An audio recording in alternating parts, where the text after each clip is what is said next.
Johnny Mescal was 7 years old, and the only family he had was his mother. His life was thrust into extremely difficult conditions by her untimely demise until something amazing happened to him. Welcome to USA Stories channel. Do not forget to subscribe and activate the bell button to receive all new updates. Now let's go to the story. In a quaint little country town, Johnny and his mother, Janice Moscow, shared a modest one-bedroom apartment. They had each other even if they didn't have many luxury in their lives. One of their favorite things to do together was take long walks across the countryside. The two of them would travel to a park close to their home virtually every day. Here, Johnny could play with his companions or the dogs of some of the other residents, and this was his happiest spot. Janice was a wonderful mother to her kid, kind and kind-hearted. She would gently toss or kick a ball till he was worn out. Subsequently, they would spread a blanket and relish a basic sandwich that seemed like to a royal feast to both of them. Nobody knows why such nice individuals are frequently struck by catastrophe. Janice worked at a neighborhood bakery. She could stroll there from their flat to work. Johnny would be looked after by a kind neighbor while Mom was at work. All day long, the youngster would watch the clock. He would go sit outside on the stairs at about 5 o'clock in the afternoon and wait excitedly for his mother to come back. He would sprint for her and put his arms around her waist when she would emerge around the corner at approximately 5:10. She would then take him up and swivel him around in the air, showing her daily pastry treat. Shortly after turning 7 years old on a Wednesday afternoon, Johnny was going about his usual business. He waited on the stairs that afternoon as usual, but his mother never showed. The police knocked on the door an hour or so later to tell the neighbors that Janice had been killed in a hit-and-run accident. Johnny found himself completely alone in the world in an instant. He had no family to support him and had never met his father. He lived with the old neighbors for a week, but the day following the burial he was taken to the nearby orphanage, something he had never dreamed would happen. At the orphanage, life was miserable. Because Johnny was little for his age, he was often picked on by bullies. This child frequently sobbed himself to sleep because he had lost the only person in his life who truly meant anything. His heart ached and did not grow any better with time. In fact, on certain days, it seemed to be becoming worse. He had just one wish for his mother to return. He wanted to see her if that was not possible. The lads would yell, "Cry, baby," if Johnny was feeling depressed. "Your mother is dead. Nobody still cares about you. We don't even like you in actuality." Though he didn't give a damn about the lad's feelings, Johnny objected to them mentioning his mother. He would battle with these bullies and would always come out on the losing end. To make matters worse, once the orphanage staff stepped in, Johnny was painted as the bad guy and received extra punishment for something he had not done. Sundays were Johnny's only day off. He would slip out to the cemetery where his mother was buried as the other kids were making their way to the church. He would sit there and speak with her for almost an hour. His week was at its peak around this time. Having only one true love, his mother, he felt at least somewhat connected to her.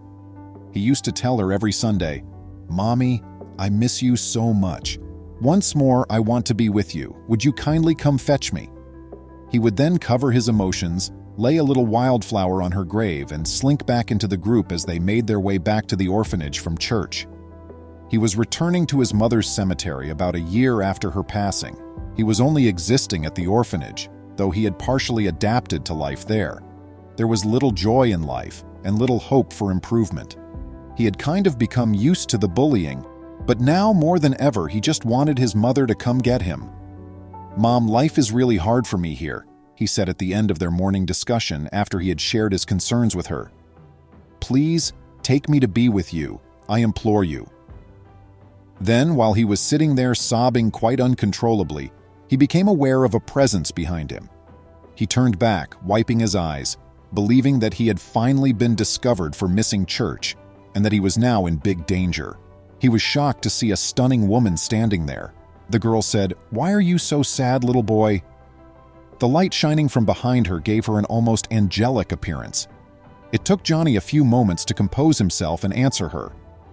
"My mother has passed away. I'm really missing her," Johnny remarked. The woman extended her arms and hugged Johnny tightly. She questioned him about his life as they sat there facing the tomb. She was interested in learning about his father, his residence, and whether he had any other confidants except his mother. She continued by telling him about her life. A weird sickness had claimed the life of her own small kid almost 2 years prior. She missed him every day, even though he would have been 9 years old by now. Walking together to her son Stephen's grave, they both shed a tear for him. She identified herself as Luis before they said their goodbyes. They both decided to get together in the cemetery the next Sunday. That day, Johnny couldn't keep track of the time and was thus detected missing church. Luis waited in vain for Johnny the following Sunday, believing that something had to have kept him away. She went back there for the next 2 Sundays, but the youngster was nowhere to be seen. Luis dreamed that Sunday night. In her dream, Stephen, her adored, came to her. Leading her by the hand to his bedroom, where his toys and clothes were still unopened, he showed her around. Then he turned to face his mother, opened the closet, grabbed his best basketball, and declared, "Mommy, it's time." Then he extended the ball toward her, but no sooner had he placed it in her grasp than it vanished. In the middle of the night, Luis woke up. This was no typical dream. There had to be a deeper significance that she had not yet uncovered. She told her husband Michael about the dream she had the next 4 nights. There was a small twist on the 4th night that made sense to her. Her son morphed into the youngster from the park as he turned to give her the ball, but the dream remained precisely the same. Luis was very excited for the sun to come up the following day. That evening, she and Michael had decided on something.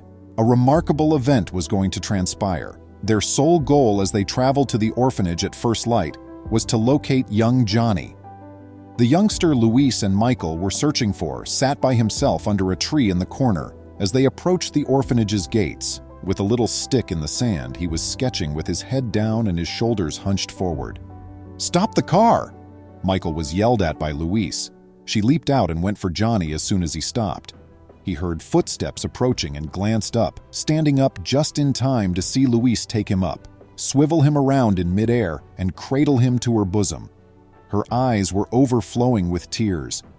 Michael, meantime, had parked the car and sat beneath the tree with his wife and the young child. She cried and said, "Johnny, would you want to come home with me and Michael? If it's okay with you, we would like to adopt you. I would adore becoming your mother." A week later, Johnny went home with his new parents, but the remainder of the narrative was just the formalities of adoption paperwork. For one other, Luis and Johnny were the fulfillment of their dreams. Johnny had the impression that his mother had heard his pleas and granted him a second opportunity at life with a devoted mother and a wonderful father. Luis, on the other hand, was aware that Johnny would make up for the void left in her heart by the passing of her beloved Stephen. It's all good that ends well. Please remember to subscribe to our channel, give us a thumbs up, and turn on the notification bell so you won't miss any of our videos. If you enjoyed the tale, the next video that plays on your screen will probably move you too.